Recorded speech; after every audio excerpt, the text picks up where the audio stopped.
Making sales social to me is earning trust with people before I even talk to them through my content and through what I'm sharing on social. So that when I do reach out to them, to book an appointment, for example, there's already that level of trust through my content, through what I've done on social. Welcome to the Making Sales Social podcast, featuring the top voices in sales, marketing, and business. Join Bryn Tillman and me, Bob Woods, as we each bring you the best tips and strategies our guests are teaching their clients, so you can leverage them for your own virtual and social selling. Enjoy the show. Welcome back to Making Sales Social. Today we have a special treat. We have Jed Mahrle joining us from Mailshake. He is also the creator of the Practical Prospecting newsletter, jed.substack.com. He's going to talk to us today a little bit about how to make emails more engaging and how to get better responses, as well as how do you leverage email, LinkedIn Sales Navigator, and maybe even some other tools we'll see in order to make sure that we are booking more appointments. Jed, welcome to the program. Yeah, thanks, Bryn. Excited to be on. Yeah, we're excited to have you. Before we get started, we ask all of our guests, what does making sales social mean to you? Yeah, so I think for me, particularly because I sell to a sales and marketing audience, because I create content on LinkedIn around what my product solves, which is cold email, making sales social to me is earning trust with people before I even talk to them through my content and through what I'm sharing on social. So that when I do reach out to them, to book an appointment, for example, there's already that level of trust through my content, through what I've done on social. Oh, I love that. All right, so we're going to kind of peel that apart as we go through some of the questions, but I'm going to start on the email side. I live and die by social selling, but my email list really is a huge part of my conversion. So often I think about LinkedIn, I think about it in a lot of ways, but if I can get folks to opt into the email list, I have a little bit more control over it. And there's an expectation of automation on email that's acceptable, that's not on LinkedIn. Right. So I want to kind of talk about some of what's going on in the email environment today. So I'm going to start with how, we have this influx of AI. Yeah. So much automation is happening. Some of it tries to pretend that it's personalized, and often it falls short. So talk about, how are we standing out today? How do our emails really show up? And do we want to personalize it more, or is it worth going the AI route? Yeah. And so I've been testing all of this for the last few years, particularly a lot the AI stuff recently. And I think AI is great, but it's only going to get you so far. And so the way to really stand out, in my opinion, right now is by using relevance in your emails. And I'll kind of dive into that a little bit deeper. So for example, identifying common buying triggers with your buyers based on, for example, Sales Navigator filters. So a good example of this might be use a Sales Navigator filter that shows people who recently changed jobs or people who recently got promoted. You can use that as a relevant trigger and use that in the intro of your email, kind of referencing the fact that, hey, like maybe you were a sales manager and now you're the director of sales. Use that as kind of your icebreaker intro, and then a quick email kind of relating to your value prop. And so that's the biggest key differentiator, in my opinion, is like leading with relevance. So that first line, the preview line that they're going to see before even opening that email, has something personal about them. Hey, I saw you just got promoted. I saw you just joined this company. I saw you guys just hired or are hiring for XYZ position. Lead with that and then go into what your solution solves, and then obviously make your ask. But that's really the biggest differentiator. And that doesn't require AI. It doesn't require a lot of work, researching for, tens or hours, on LinkedIn profiles. It's pretty easy to kind of write that up and send it out. Interesting. So like in social selling, if we pitched that soon, we'd get blocked. But you're seeing in the email side of things that having an ask in the first cold email is effective? Yes, except my ask isn't like, for example, it's not for time, it's not for a sale, it's not anything like that. My ask is just to send more information. So I'll find a buying trigger and I'll make an assumption. Hey, I saw you just got promoted to this position. Have you considered, for example, we're a cold email solution. Have you considered new methods for increasing response rate on cold email? Have a few ideas that might be helpful for you. Do you mind if I share them? That might be one of my emails, right? And so it's a really low friction ask because I'm just trying to provide value up front. I saw this buying trigger. In theory, if you say yes, I'll send you some helpful information, and then I'll potentially make my ask for time after that. So one of the things you said that I really, really, really love is permission to send content, permission to send insights. This is a huge piece of our philosophy, but talk to me a little bit about the success you see asking permission versus just sending content. Yeah, everybody gets sent content. I'm on like 20 email lists. I don't even know how I got on them, right? And so I never open those. They're kind of there. I'm always unsubscribing to those lists. And so it's kind of a pattern interrupt in a sense because not many people are doing it that way. And then once you get their permission too, it's really easy to convert those leads at that point because you've already started the conversation. But the key is like asking for permission to send something relevant. And so going back to those buying triggers I mentioned, for example, let's say the buying trigger that I identified is that they're hiring for a certain position. I can say, hey, do you mind if I send some resources on how those XYZ new people you hired can potentially ramp faster in their new roles? So you want to send them relevant information, ask for permission to send something relevant. And that's kind of the key to actually getting that permission. But yeah, in anything I do, particularly cold email related, permission is a key piece to it. I think that's critical. And I think it's earning the right, and they don't feel spammed. And there's so many good things around that. Often we'll say, I'm not sure if you're exploring this, but if you are, what do you think of that as a line? Oh, not sure if you're exploring this. Is that what the... Yeah. So instead of saying, can I send this to you? I might say, hey, Jed, I'm not sure if you're exploring new ways to do X, Y, and Z, but if you are, I have a blog post, an ebook. Let me know. I'm happy to. I love that because I think it does two things. First, I think it kind of creates FOMO in a sense, like fear of missing out, because they're like, no, actually, I haven't. Let me learn more about this. And that's the way you should be reaching out to people with a level of expertise and trying to share new knowledge. So I think it kind of creates that curiosity factor. But I also like having, I guess you'll call them unsure tones in your outreach, because when you sound too confident, too matter of fact, and I know that's kind of common sales practice that you just have to be confident, you're 100% sure you can help them. That's not really believable, and it turns people off. And so if you can show that you're kind of human, you're not 100% sure that what you're selling is for them, it kind of gets them to open up and it breaks down that barrier. So I love that line. That's great. Good, because I'm using it. That's good. But you're the expert here, so it makes me happy that that works for you. So I've heard it's the subject line is the key to opening in open rates. Talk to now. You already mentioned a few things around if you're, saw you had a new job or something very specific. But if you're doing, let's say you have an email list that you're sending out to, and so you're not as personal as you'd like to be. Yep. Yeah. Talk to me about open subject lines and openers that get people to actually want to read. Yeah. So I think the easiest way for anybody listening to do this is go in your inbox and think about the last 5 to 10 emails you actually opened and what was common about those emails, right? And typically what I try to do is avoid the emails that look like they're coming from a marketing list, because they tend to have a lot of exclamation points, emojis, big bold letters, and they're kind of flashy, right? But the emails you do open are the ones that kind of look like internal emails, ones that came from a colleague. And so I try to write in that way where it's maybe the whole subject line is lowercase, for example. It's kind of casual, boring words is what I try to do, because I try to have a pattern interrupt that almost makes it look like it was an internal email. So an example, let's say you're sending an email list. Again, I'll use my company's example where we help with cold email and increasing reply rates. My subject line might just be 3 words, increase reply rates, and it's all lowercase. So it looks super casual. People are interested. Oh, I do want to increase my reply rates. Let me open this. So I guess like in terms of a few bullet points of tips, don't make them flashy, lowercase or just casual, almost boring language, if you will. I try to do 1 to 3 words max so that preview text can still be visible before they open the email. And then just try to take whatever your email is about and distill that into a few words, like in my example, increase reply rates. And so that's generally the rules I follow when it comes to subject lines. What would your preview text be?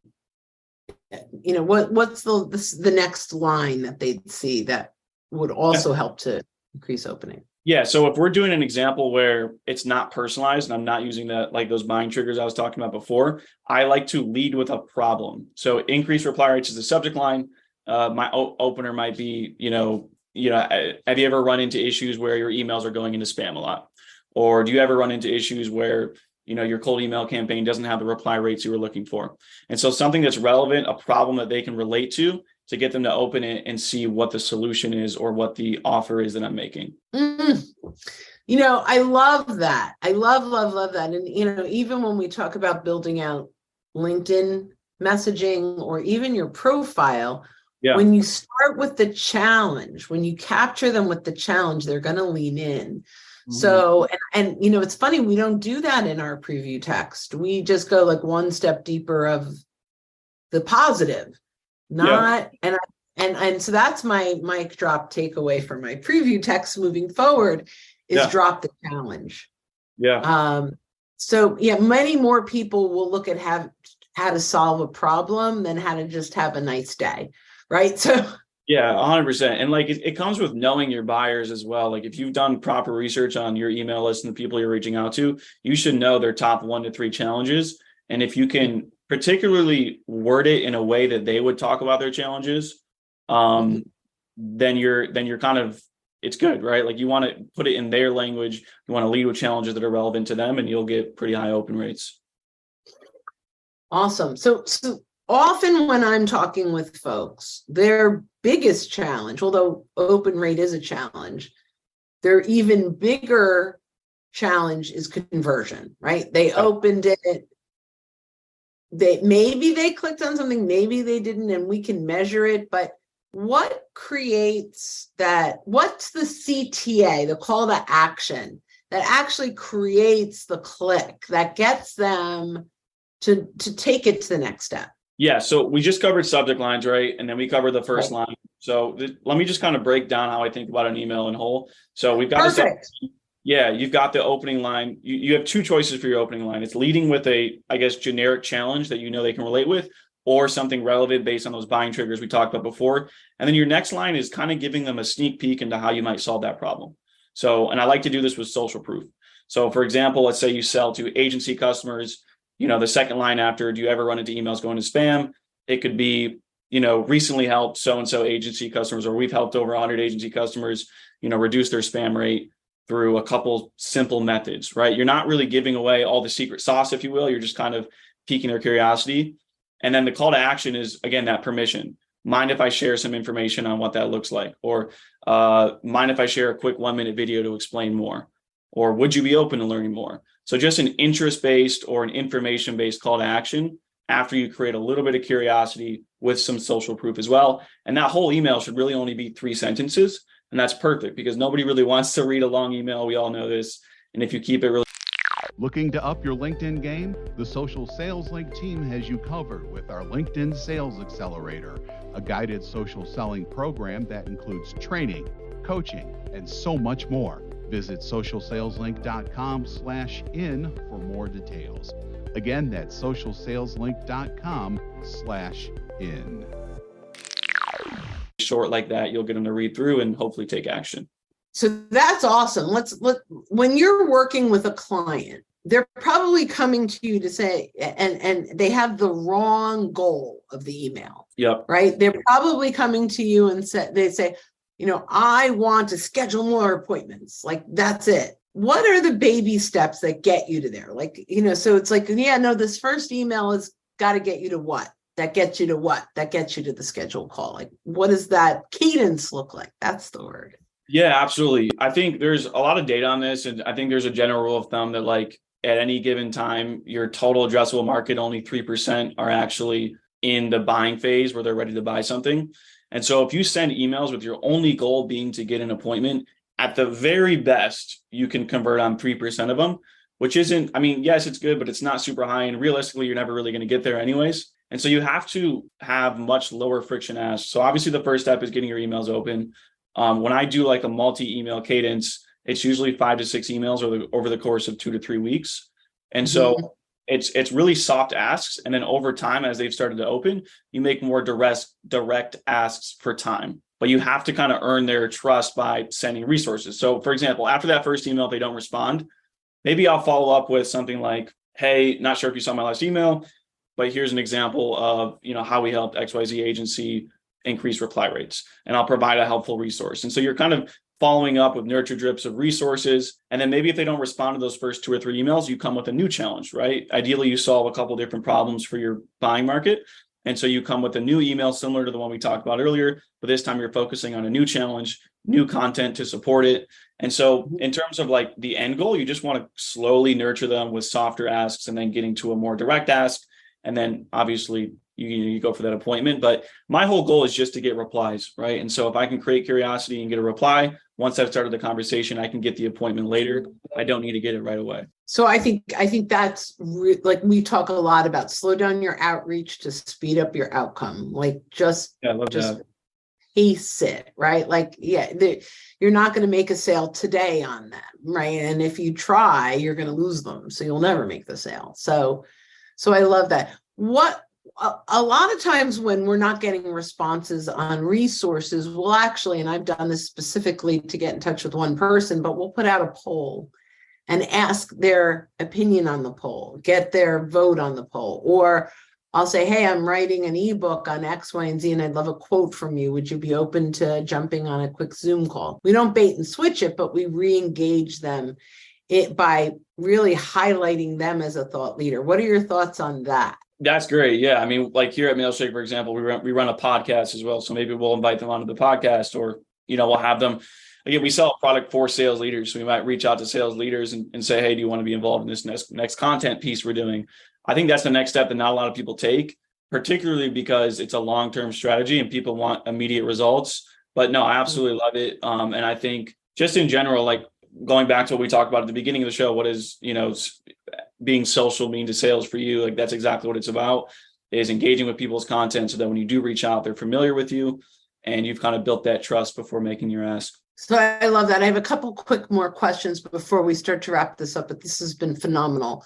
You mentioned about earning the right. And I think that is an absolutely critical piece in any kind of sales and marketing, right? Like you've got to earn the right. One of the things that we find is that folks, salespeople specifically that don't necessarily have the marketing support, will share content they care about, not necessarily content that their buyer wants to consume. So there's a shift in that, right? And so we have to, in my mind, we have to do some research to find out what do they really care about and where can we bring value. How do you, when you and Mailshake, when you're working with your clients, how do you identify what content their buyers want to download? Yeah. So for me, it's kind of easy because I'm a sales leader myself and I sell to other sales leaders. So I know what content I consume, right? But if you don't have that luxury where you are the buyer yourself, and you don't know what like you particularly consume, it's really simple. Like if you're new to a company, for example, like the first thing I would do is go interview your current clients, reach out to them. You see, it can offer you a gift card just to kind of pick your brain for a little bit. Ask them like, hey, what are their biggest challenges? Where are they consuming content from? Where do they go to solve these challenges? What communities are they hanging out in? What people on LinkedIn do they follow? Whose podcasts do they listen to? So you want to just do all this market research essentially by just reaching out and doing interviews. And the best place to start is your current clients. And so that's exactly what I do. And you'll learn a lot from that. You can even go on, like, for example, if you work for a software company like I do myself, you can go on your software reviews online and kind of find a lot of information there as well. So it's just buyer research pretty much. That's awesome.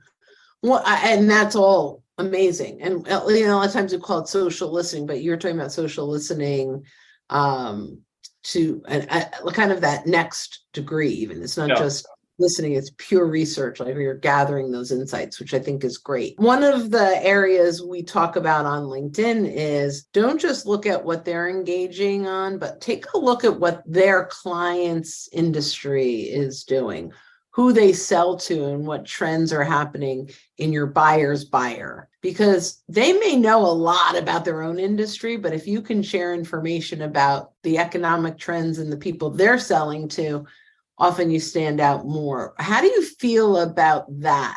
Kind of skipping over their industry and going right into their audience, who their audience is, and insights around that. I think that's great. I think for anybody listening to this, most people do not do that. They do not take it. They hardly take it the first step, which is understanding their particular buyer's industry, but taking it to that next step deeper, I think is going to make you even more stand out even more. I think, it's particularly worked well for Mailshake, since again, we sell a solution that is for doing cold outreach, for doing cold email, things of that nature. And so if we can come to them and say like, hey, look, I see you sell to, the insurance industry. Here's some insights on, why insurance people respond to cold emails and what sort of emails they respond to. And if we can provide them that resource, then it's huge, right? It's a huge value differentiator. So I love it. And I don't think enough people do it. Okay, that's great. I really love your position on a lot of this. And, I'm not a big fan of cold outreach on LinkedIn, but on email, it really can have an impact.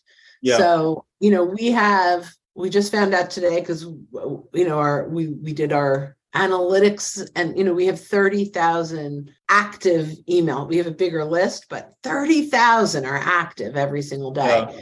Yet we're probably not leveraging the power of what you're talking about, because I'm so focused in the LinkedIn area. I recognize the gold really can be in this email, in the email. 2 more questions. I think I might have said that I only had 1 more, but now they just keep coming to my head. What do you recommend people do? All right, so now I've got this engagement. I see that people downloaded. You've got marketing that does their own drip. But as a salesperson, if you see a lead come in, what is your next recommendation? Yeah, like they've downloaded some sort of resource. Right. So this is where it's interesting, right? Because you don't want to necessarily bait and switch them before, but you want to give them a reason to take an appointment. And usually that reason to take the appointment is to dive deeper into that resource. So I'll give an example for it.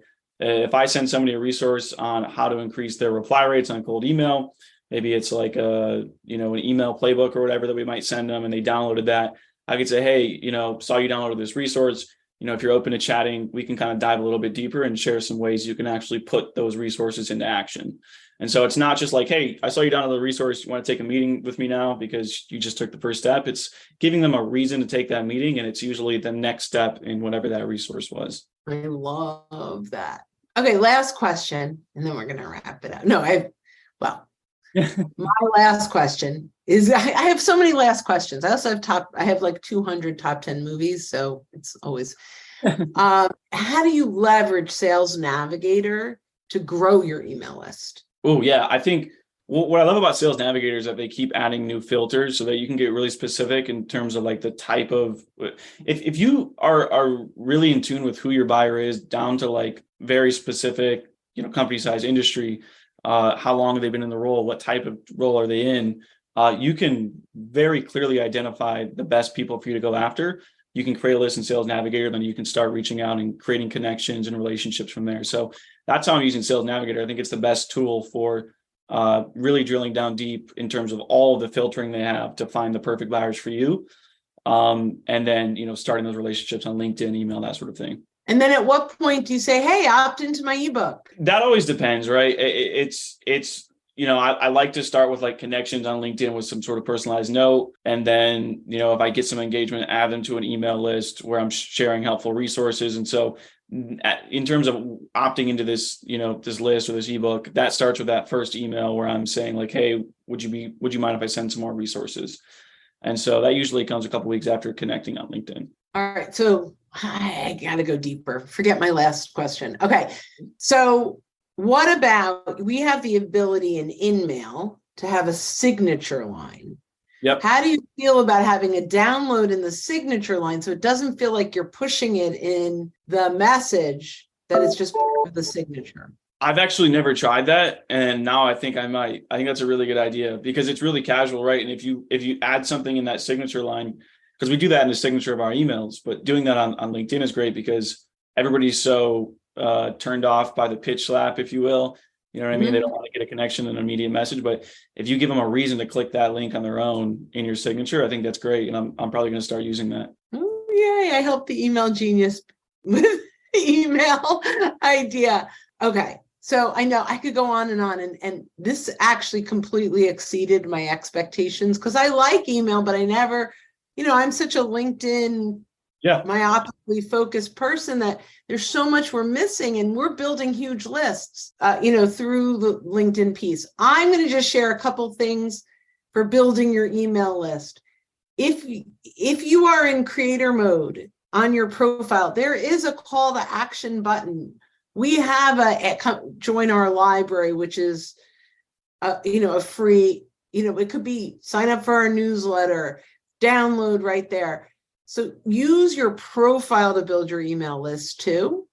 And when you're asking permission to send, they're more likely to be okay with an opt-in page a gated page versus an ungated page. But if you have Sales Navigator, Smart Links is a hub for content. Yeah. And you can have an ungated piece at the top, and then the next one down could be gated. So lots of ways to build the email list using LinkedIn and Sales Navigator. And so on another day. But Jed, last question, I promise. What question did I not ask you that I should have? You asked a lot. I feel like you covered all the bases. I guess one question is like, will AI, because I think a lot of people are concerned about that, will AI, make it so that you can't really be successful with cold email anymore? If that was a question that you would ask me, I would say no, absolutely not. Because again, going back to what we talked about again at the very beginning of the podcast, is I don't think AI can replace kind of the more human relationship that you start with on LinkedIn, for example, that then leads into your emails. And that's how you get people to open. Most of the time, people open emails not just because of subject lines, preview lines, or whatever. It's because they see the name and they trust the name and they built some sort of trust, and that comes through LinkedIn. And I don't think AI can necessarily replace that. So that would be my answer. That's a beautiful answer. I'm so glad. How can people get in touch with you? Yeah, I'll reach out to me on LinkedIn. I have a newsletter as well, the Practical Prospecting newsletter, where I share a lot of this information. But other than that, yeah, just pretty much on LinkedIn. Awesome. And it's jed.substack.com. Yes. And it's Jed Mahrle on LinkedIn at Mailshake. Thank you so much. This was fabulous. Yeah. So, to our listeners, when you are out and about, don't forget to make your sales social. Thanks for listening, and join us again for more special guest instructors bringing you marketing, sales training, and social selling strategies that will set you apart. Don't forget to subscribe to get the latest episodes from the Making Sales Social podcast. Leave a review down below. Tell us what you think, what you learned, and what you want to hear from us next. You can also listen to us on Apple Podcasts, Spotify, and Google Play. Visit our website, socialsaleslink.com, for more information.